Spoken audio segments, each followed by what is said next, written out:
Na mtazamaji wa Costa TV, habari za kwako? Hapana shaka upo vyema, ujambo. Tunakuletea updates ya mara ambayo imetufikia hapa studioni. Nami ni Generator, msimulizi wako wa taarifa hii. Ni kwamba kanisa la Ufufuo na Uzima la Askofu Gwajima ama Josephat Gwajima limefungiwa kwa kosa la kutumika kisiasa.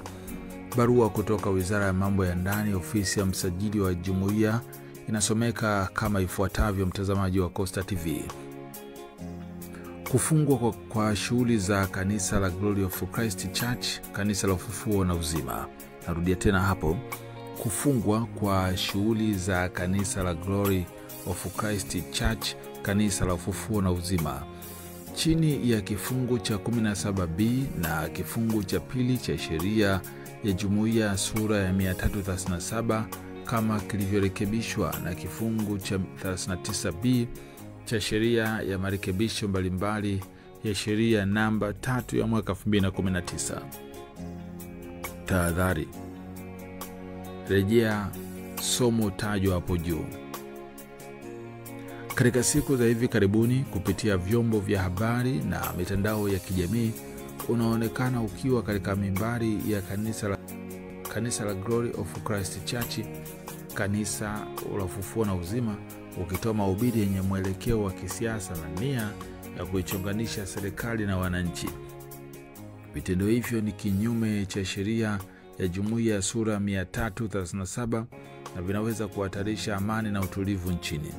Kwa mamlaka niliyopewa, ofisi ya msajili wa jumuiya za kiraia inafuta usajili wa Glory of Christ Church, kanisa la Ufufuo na Uzima, kuanzia leo tarehe 2 Juni 2025.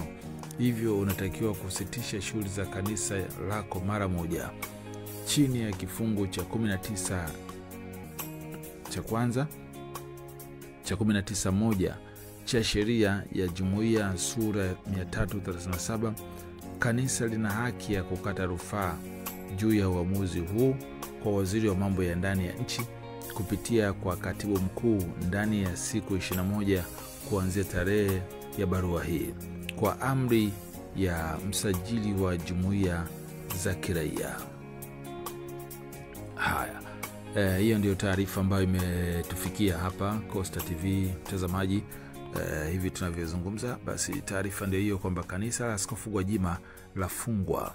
Ndio taarifa ambayo imetufikia, na nadhani sasa sisi kazi yetu ni moja, tukukuletea moja kwa moja kile ambacho kimejitokeza hapo na sababu ambazo zimetolewa hapo mpaka kanisa lake Mheshimiwa Josephat Gwajima kufungwa. Asante. Hii ni Costa TV.